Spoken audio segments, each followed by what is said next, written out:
Bismillahirrahmanirrahim. Alhamdulillah, wassalatu wassalamu ala Rasulillah wa ala alihi wa sahbihi wa man walah ma ba'd. Ikhwana, tambahkan sedikit penjelasan yang terakhir ini. Yang keempat, kita tekankan lagi, tidak dibenarkan menafsirkan kalimat la ilaha illallah dengan makna tauhid rububiyah semata. Maksudnya, sebagian orang menafsirkan kalimat hanya tidak ada pencipta selain la khaliqa illallah. Tidak ada pencipta selain Allah. Tidak ada yang memberi rezeki dan mengatur para makhluk selain Allah. Ya, disebutkan oleh Syekh Shalih Fauzan Allah Taala menerjemah seperti ini. Ya, itu memang secara bahasa tidak ada salahnya kata beliau. Dan ini masuk sebenarnya dari pemahaman la ilaha illallah.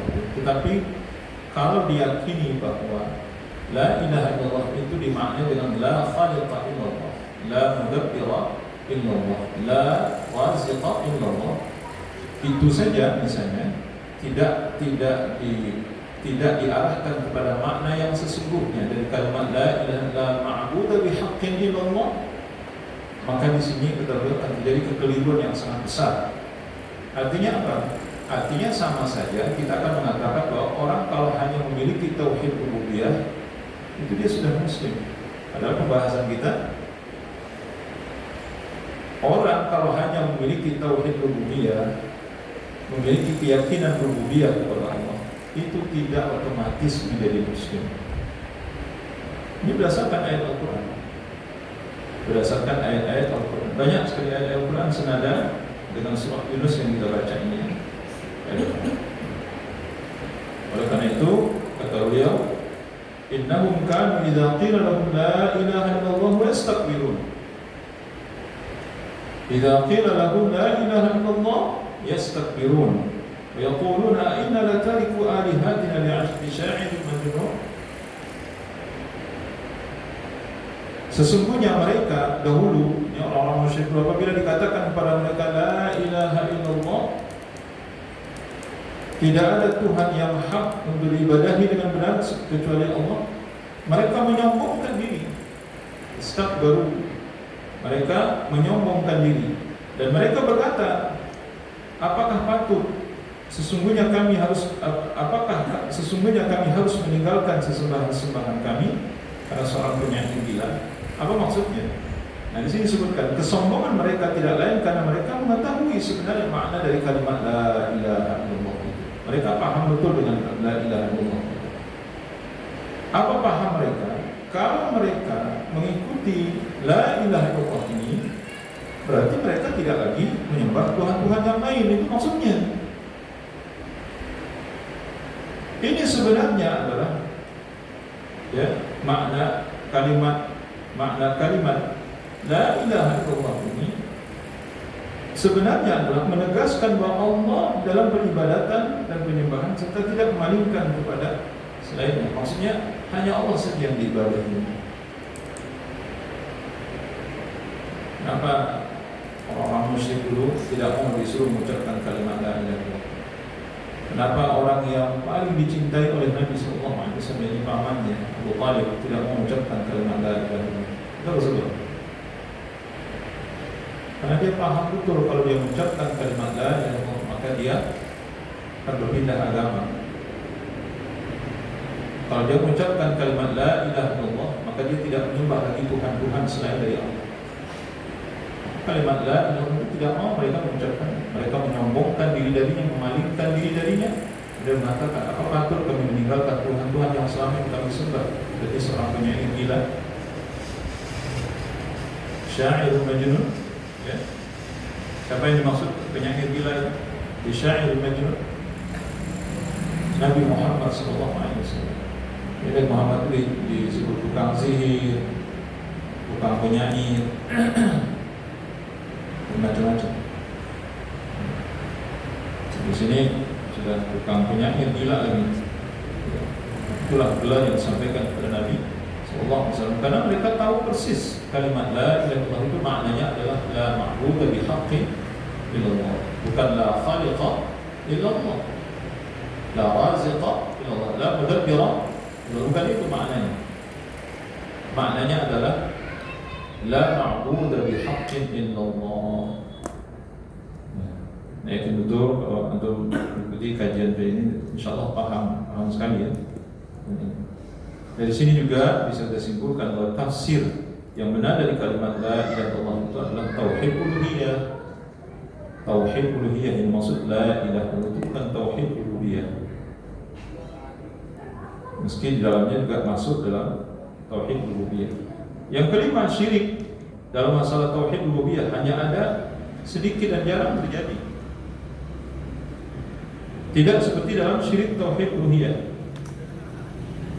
Karena tujuan diutusnya Nabi dan Rasul oleh Allah Subhanahu wa Ta'ala untuk memperingatkan manusia dari syirik uluhiyah. Nabi dan Rasul diutus oleh Allah. Itu tujuan utamanya bukan untuk mengingatkan tauhid rububiyah, bukan. Kenapa? Karena pada dasarnya manusia itu sudah memiliki tauhid rububiyah. Manusia dimanapun, sekafir apapun dia, pasti dia memiliki tauhid rububiyah. Pasti, sekafir apapun. Dia dikata nggak bertuhan juga itu bohong. Itu orang-orang komunis itu manusia pendusta, munafik. Dia pasti mengakui bahwa alamnya dia menciptakan. Saya pernah sampaikan, kaget ya melihat video Muhammad Ali dikirimkan. Jadi Muhammad Ali ketika menjelaskan, ketika membantah para ateis ya, di Amerika ini, Masya Allah, bagaimana mungkin kamu mengatakan Tuhan itu tidak? Kemudian dia mengajak orang itu untuk berpikir, nih gelas apa ada dengan sendirinya? Gelas, mejanya apa ada dengan sendirinya? Pasti hanya orang gila yang mengatakan bahwa gelas dan mejanya ada dengan sendirinya. Dari mana kau mengatakan bahwa tidak ada Tuhan? Masya Allah, itu luar biasa. Itu perkataan Muhammad Ali rahimahullah.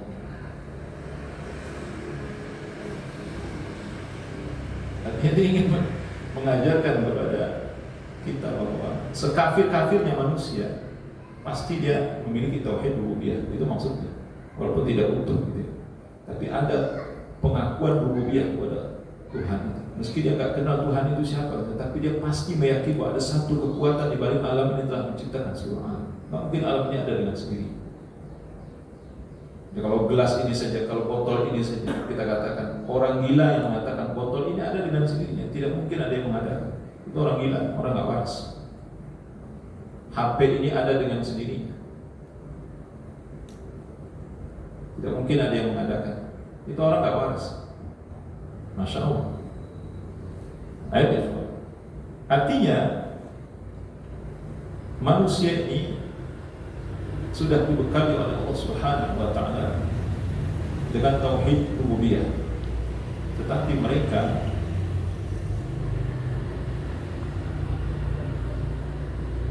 tidak dibekali oleh Allah dengan tauhid uluhiyah seperti pembekalan terhadap tauhid rububiyah dalam diri manusia. Oleh karena itu para nabi dan rasul diutus oleh Allah itu untuk memperingatkan manusia dari perkara syirik dalam tauhid uluhiyah. Dan ini yang paling banyak terjadi. Meski dalam perkara rububiyah ada juga para nabi dan rasul tidak banyak bersentuhan langsung dalam dakwah mereka dengan tauhid rububiyah, dan itu betul. Bukan tidak ada, bukan tidak ada. Kecuali sebatas untuk memperkenalkan Allah dan mengajak manusia untuk menetapkan dan mengakui tauhid uluhiyah. Jadi maksudnya, kalaupun para nabi dan rasul menyinggung masalah tauhid uluhiyah, rububiyah itu sebenarnya untuk menguatkan kembali apa yang ada pada diri mereka. Nah, dengan tauhid rububiyah itulah sejatinya mereka memiliki tauhid uluhiyah. Kamu sudah tahu Allah yang menciptakan, kamu sudah tahu Allah yang menghidupkan, kamu sudah tahu Allah yang mengatur seluruh alam, kamu sudah tahu Allah yang memberi rezeki, kamu sudah tahu Allah yang memberikan keselamatan. Tapi kenapa kamu menyembah bukan kepadanya? Nah, itulah dakwah para nabi dan rasul kepada manusia. Jadi Tauhid rububiyah itu kalaupun disinggung oleh para nabi dan rasul itu untuk mengingatkan dan menguatkan, menetapkan dalam hati mereka, menjadikan itu sebagai dalil bahwa mereka harus memiliki tauhid uluhiyah. Tidak cukup kalau kalian hanya berkeyakinan seperti ini. Ini tidak membuat kalian selamat dari azab Allah Subhanahu wa taala. Hal inilah dikarenakan orang-orang zaman dulu, ya, di zaman itu juga menetapkan tauhid rububiyah. Artinya ya, mereka sebagaimana kita katakan mereka memiliki tauhid rububiyah. Maka dari itu mereka tidak terlalu butuh untuk mendakwahi manusia dalam masalah ini, kecuali pada saat memang dibutuhkan. Jadi maksudnya para nabi dan rasul tidak konsentrasi sebenarnya menjelaskan tentang rububiyahnya Allah Subhanahu wa taala. Tapi concern para nabi itu adalah menjelaskan tentang uluhiyahnya. Kenapa? Karena kesyirikan yang terjadi pada diri manusia itu adalah kesyirikan dalam masalah uluhiyah, penyembahan dan peribadatan kepada Allah Subhanahu wa taala. Allah A'lam. Ini kaidah terula, penjelasan dari kaidah yang pertama. Mudah-mudahan bermanfaat insyaallah. Ini satu kaidah yang luar biasa dari Al-Qur'an ini. Mungkin ada pertanyaan? Ya, sampai jam 8 insyaallah. Oh iya, silakan Ibu. Ini Ustaz, tadi malam Anda mulai ceritakan ceramah dari Ustaz sebentar. Insya Allah masih berkaitan dengan apa yang kita bahas hari ini terkait tauhid Ustaz. Beliau menjelaskan terkait takdir yang sudah tertulis di Lauhul Mahfuz.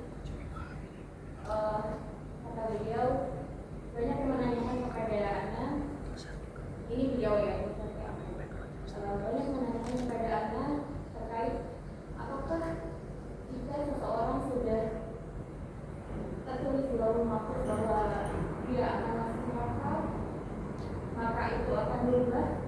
Maka jawabannya tidak. Dia jawab, maka jawabannya adalah tidak.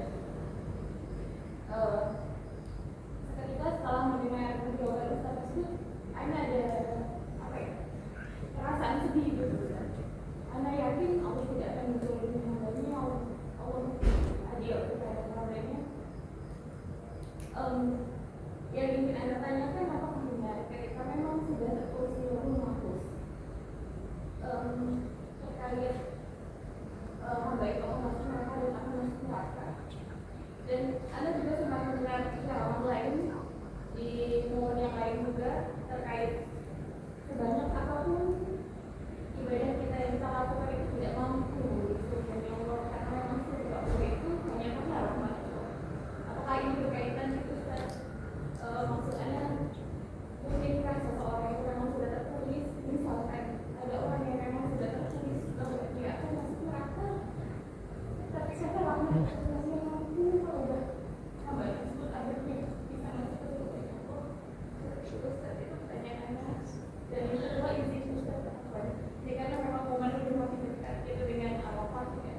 Kalau misalkan ada perempuan yang memang berhalangan untuk puasa Arafah, yang kita ketahui kan kalau memberi makan orang yang berpuasa itu bisa mendapatkan pahala yang sama gitu dengan yang berpuasa. Apakah sama Ustaz pahalanya itu ketika kita memberi makan orang yang berpuasa Arafah mendapatkan pahala yang sama dengan pahalanya menghapus dosa 1 tahun lalu dan 1 tahun ini?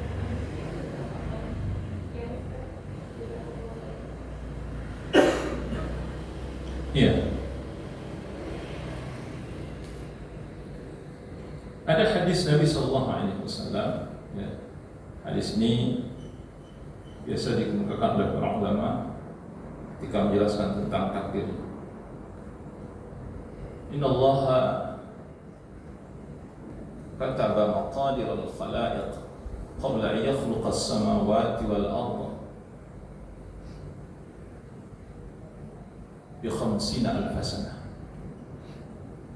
Sabda Nabi Sallallahu Alaihi Wasallam dalam hadis yang diriwayatkan oleh Imam Muslim, sesungguhnya Allah telah menetapkan takdir makhluknya 50,000 tahun sebelum Dia menciptakan langit dan bumi. Allah telah menetapkan takdir makhluknya 50,000 tahun sebelum Allah menciptakan langit dan bumi. Kita nggak perlu membahas itu ya. Kalau 50.000 tahun itu berapa yang nggak usah dibahas. Yang penting kita sudah dikhabarkan oleh Nabi 50.000 tahun sebelum Allah menciptakan langit dan bumi, Allah sudah menetapkan takdir bagi hamba. Kemudian dalam hadis yang lain Nabi SAW bersabda, ini masih diriwayatkan oleh Bukhari, ma minkum min ahadin illa kutiba maq'adahu minan nari aw minal jannah, atau ma minkum kata illa kata Allah, ambil senada dengan ini sebenarnya, tak seorang pun dari kalian kata Nabi SAW melainkan Allah sudah tetapkan tempat tinggalnya, tempat duduknya, apakah itu di neraka atau di surga. Seorang sahabat bertanya, ya Rasulullah, kalau begitu tidak usah saja kita beramal. Kenapa? Karena di tempat kita sudah ditentukan oleh Allah di surga atau di neraka. Kira-kira benar gimana pendapat Anda? Ini pertanyaan sahabat, ini benar atau tidak? Ya, kalau untuk ukuran kita benar kita. Nabi katakan tak seorang pun dari kalian melainkan Allah pasti sudah menetapkan tempatnya di surga atau di neraka. Dia menjadi ahlus sa'adah atau ahlus syaqawah. Hadis yang disebutkan.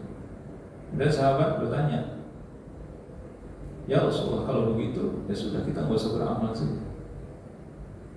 Nah, kenapa tidak usah beramal? Ya kita sudah ditentukan masuk surga atau masuk neraka. Artinya tanpa beramal kita akan masuk surga atau masuk neraka berdasarkan hadis. Apa kata Nabi SAW? Jangan, kata Rasulullah. Jangan, kata saya. I'malu, beramal, tetap beramal.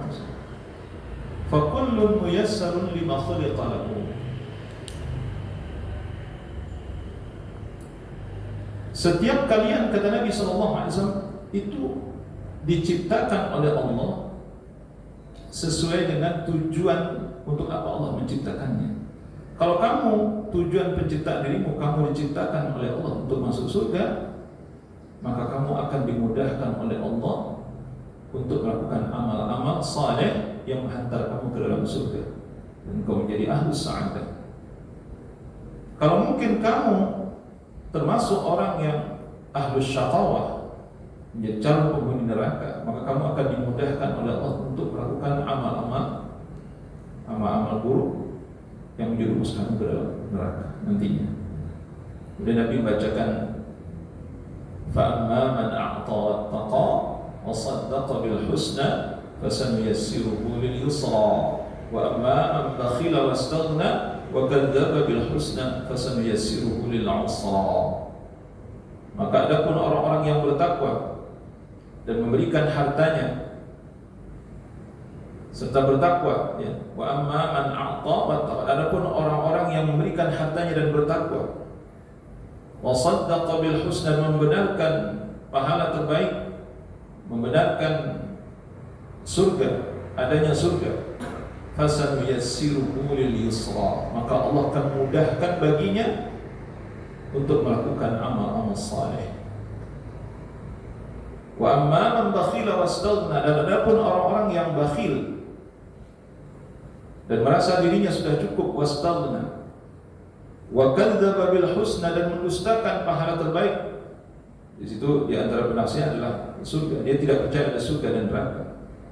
Fasanuyassiruhu lil usra, maka Allah akan memudahkan baginya untuk beramal buruk. Di hari-harinya hidupnya dihiasi dengan keburukan. Ayat ikhwan fiddin rahimani rahimakumullah jami'an.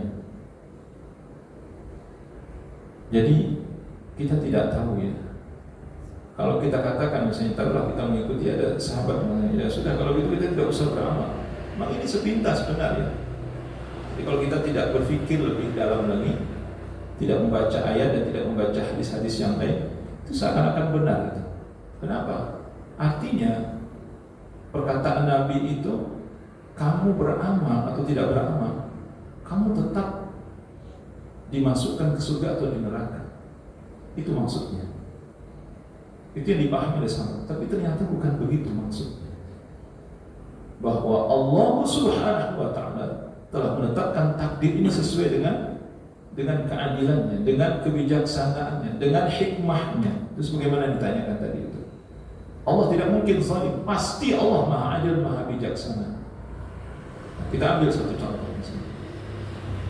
Ketika Rasulullah berdoa, Allahumma ayyidil Islam bi ahadi umarain. Ya Allah, kuatkanlah Islam ini dengan salah satu dari dua umat.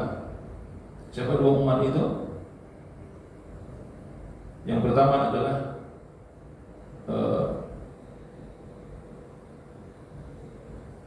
Umar bin Hisham atau Ammar bin Hisham, yakni siapa? Abu Jahal. Yang kedua Umar bin Khattab radhiyallahu anhu. Jadi ini satu contoh saja, itu bisa ngasih contoh yang lebih banyak lagi. Nah, ternyata yang Allah beri hidayah siapa? Umar bin Khattab radhiyallahu anhu. Sehingga Umar bin Khattab masuk Islam. Dan Abu Jahal tidak dapat hidayah dan mati ketika peperangan Badar. Coba Anda perhatikan riwayat dua orang ini. Kenapa Umar yang diberi hidayah masuk Islam, beriman kepada Allah dan Rasul sallallahu alaihi wasallam, menjadi manusia terbaik kedua dari umat Nabi sallallahu alaihi wasallam? Kenapa Abu Jahal mati dalam keadaan kafir menentang Rasulullah SAW? Jadi di situ kemahaadilan. Coba aku baca riwayat. Kenapa Umar yang dapat hidayah? Kenapa bukan Abu Jahal yang dapat hidayah? Jadi tidak ada lagi nanti protes di hari kiamat, itu tidak ada lagi, karena Allah telah melakukan segala sesuatunya dengan penuh keadilan, kebijaksanaan dan hikmah yang besar. Coba antum lihat dari awal. Abu Jahal itu manusia bengal banget. Apa bahasanya Abu Jahal? Kalau antum perhatikan dari awal itu menunjukkan kesombongan yang luar biasa. Umar termasuk orang sombong, tapi dia sedikit banyaknya dia mau mendengar dan dia berpikir. Makanya hidayah diberikan kepada Umar. Subhanallah, maha suci Allah. Untuk pelajari dua tokoh besar ini ya. Karena kedua tokoh besar ini sangat diperhitungkan di Mekah. Kedua-duanya memiliki pengaruh yang sangat besar. Makanya Nabi berdoa, Allah ma'izzal Islam bi ahadi ahab bi ahadi ahabba mink ahabba ilaik. Ya Allah, muliakanlah Islam ini dengan salah satu dari orang yang engkau cintai, yakni Abu Jahal atau Umar bin Khattab. Ikhwan rahimani wa rahimakumullah jami'an. Jadi di situ kalau dipelajari betul, tidak ada kezaliman sedikit pun dari Allah Subhanahu wa ma zalamahumullah walakin anfusahum yadhlimun. Allah sama sekali tidak pernah zalim kepada mereka. Mereka lah yang zalim kepada diri mereka sendiri. Jadi kalau diperhatikan, jadi kenapa orang tidak dapat hidayah? Karena manusia sombong, seperti Abu Jahal itu. Maka Abu Jahal itu pantas tidak dapat hidayah karena sombong banget itu. Ikhwan fiddin rahimani wa rahimakumullah jami'an. Jadi Anda tidak bisa menjelaskan secara detail pribadi mereka, tapi insyaallah antum sudah pernah membaca, mendengar siapa Abu Jahal, siapa Umar bin Khattab radhiyallahu anhu. Sampai ketika sebelum dia masuk Islam itu, ya, Nabi membacakan surat Al-Haqqah misalnya. Wa ma huwa biqauli sya'ir qalilan ma tadhakkarun wa la huwa biqauli kahin qalilan ma tu'minun. Ya. Dalam surat itu ternyata ada dialog yang terjadi antara bacaan Nabi itu dengan suara hatinya Umar radhiyallahu anhu. Dia mendengar Nabi membaca Al-Quran di dalam Ka'bah, dia berada di luar Ka'bah. Kalau dia ingin menzalimi Nabi sallallahu alaihi wasallam, dia tinggal ambil pedang, tinggal menusuk Nabi dari belakang. Tapi dia tidak lakukan. Beda dengan Abu Jahal. Aku lihat Abu Jahal berapa kali berbuat zalim kepada Nabi SAW. Yang terakhir itu sampai buat kepala Nabi menganga luka itu, ditimpu dengan batu besar oleh Abu Jahal sedikit. Abu Jahal laknatullah alaih. Kemudian tak lama sudah itu Hamzah masuk Islam, dibalas oleh Hamzah dengan memukulkan kepala Abu Jahal itu dengan busur panahnya, lebih besar lagi menganganya kepalanya. Khamsuddin rahimani rahimahullah. Nah, tadi juga disinggung benar bahwa masuk surga itu karena rahmat Allah. Kata Nabi,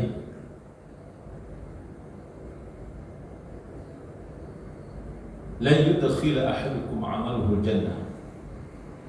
Tak seorang pun dari kalian ini masuk surga karena amal yang dia lakukan. Qala wala anta ya Rasulullah. Sahabat bertanya, bagaimana dengan engkau wahai Rasulullah? Berarti engkau masuk surga bukan karena amal juga. Apa jawab Nabi? Wala ana. Benar. Tidak pula saya, kata Nabi sallallahu alaihi wasallam. Aku masuk surga bukan karena amal yang aku lakukan. Illa an yataghammadani Allah bi rahmatih.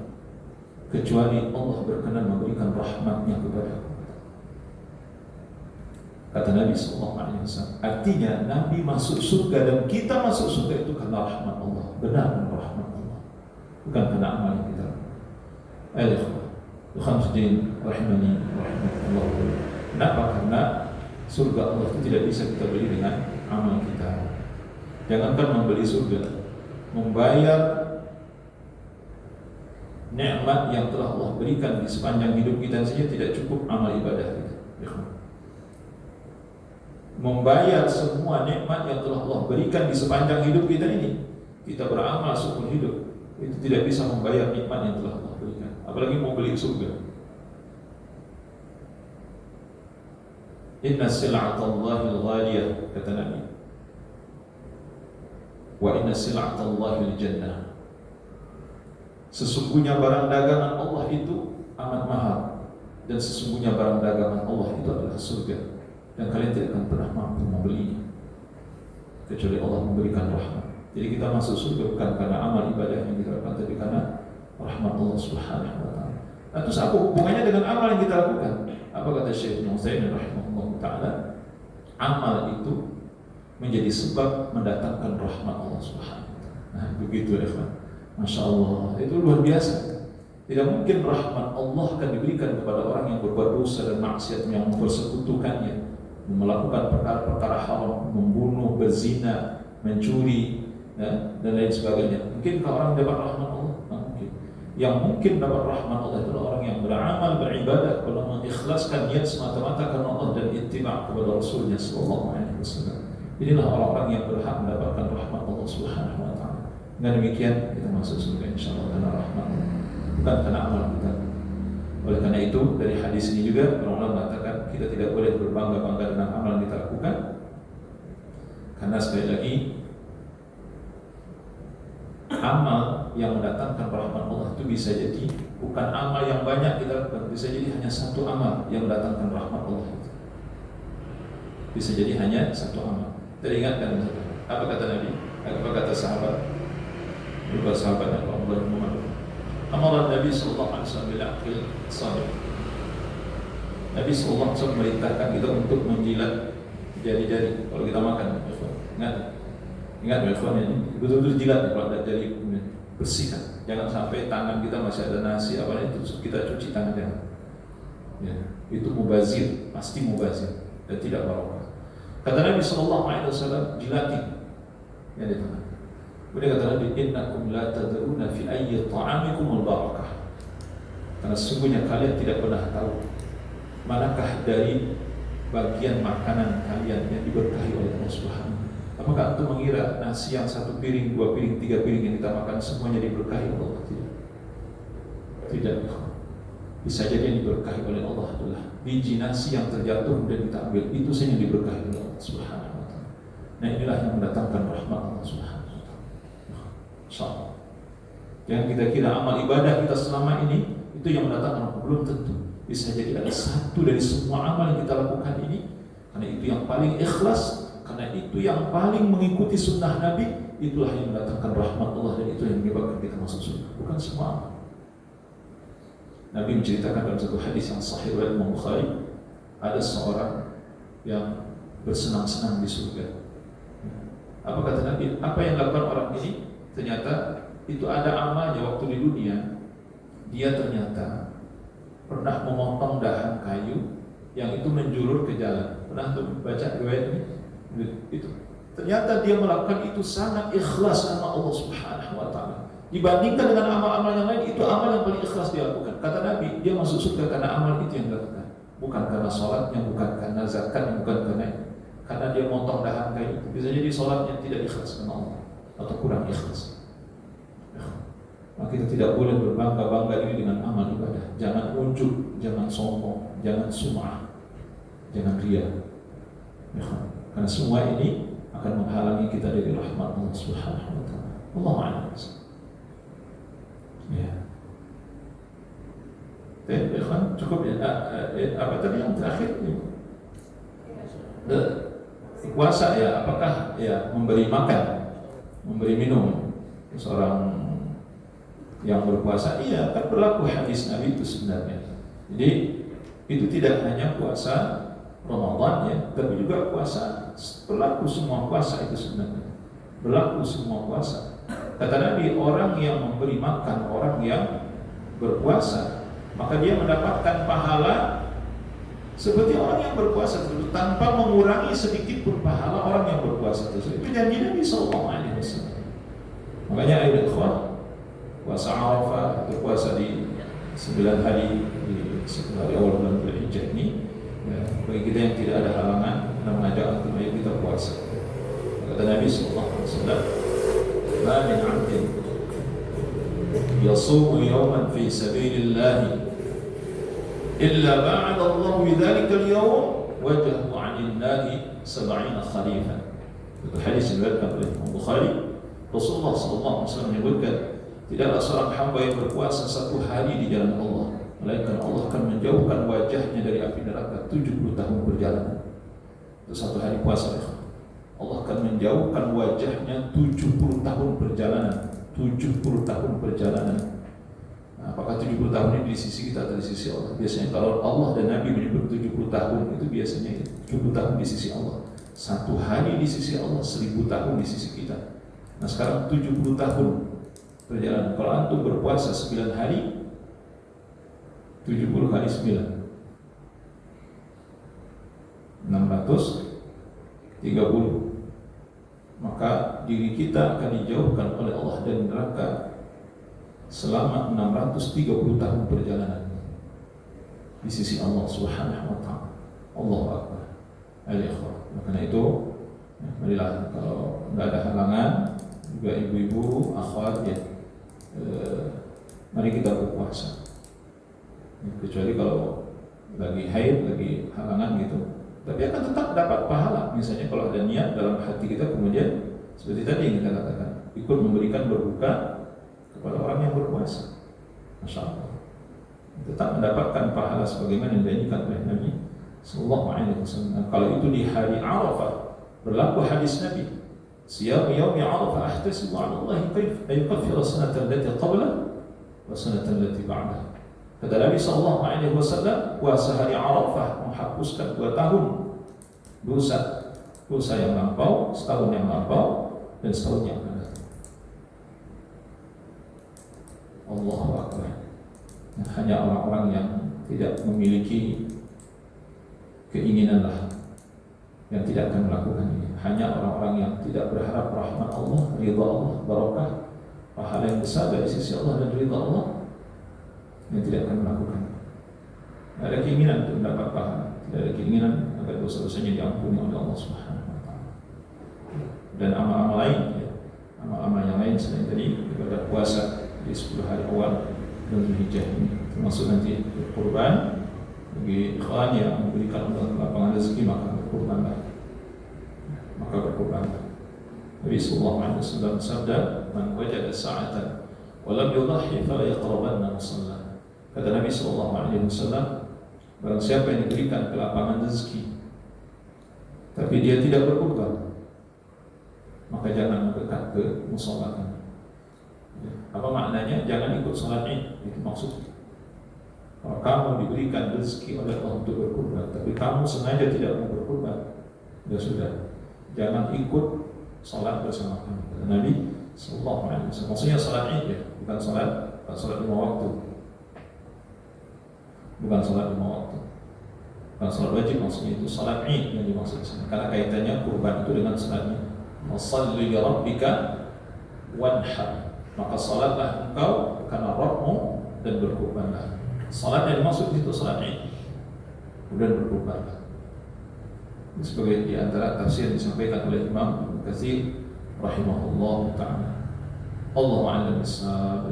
Semoga Allah selalu menjaga hati kita dari syubhat-syubhat yang merusak akidah. Semoga Allah menjaga hati kita dengan tauhid, dengan amal saleh. Allah menjaga hati kita dari melakukan perbuatan dosa dan maksiat. Tambah sekali di bulan-bulan suci ini, di mana kita diperintahkan oleh Allah Subhanahu wa taala untuk berbanyak amal saleh dalam rangka mengagungkan dan memuliakan bulan-bulan suci ini. Dzalika ad-dinul qayyim fala tadhlimu fihinna anfusakum. Itulah ketetapan agama yang lurus. Oleh karena itu jangan kalian berbuat zalim di dalam bulan-bulan suci tersebut, kata Allah. Maksudnya berbuat maksiat. Dan maksiat yang paling besar adalah syirik kepada Allah Subhanahu wa taala. Maksiat yang paling besar adalah syirik kepada Allah. Diikuti oleh meninggalkan kewajiban seperti meninggalkan sholat, meninggalkan puasa, meninggalkan zakat, meninggalkan haji. Wal'iyadzubillah. Al-Ikhwan rahimahullah jami'an. Ini yang bisa kita sampaikan pada kesempatan ini. Yang benar datang dari Allah, yang salah keliru khilaf datang dari anak pribadi. Mohon ampun kepada Allah Subhanahu wa taala, maaf kepada antum kalau ada yang tidak pada tempatnya. Sallallahu ala nabiyina Muhammad wa ala alihi wasallam tasliman katsira. Kita tutup dengan kafaratul majlis. Subhanallahumma wa bihamdik, asyhadu an la ilaha illa ant, astaghfiruka wa atubu ilaik. Assalamualaikum warahmatullahi wabarakatuh.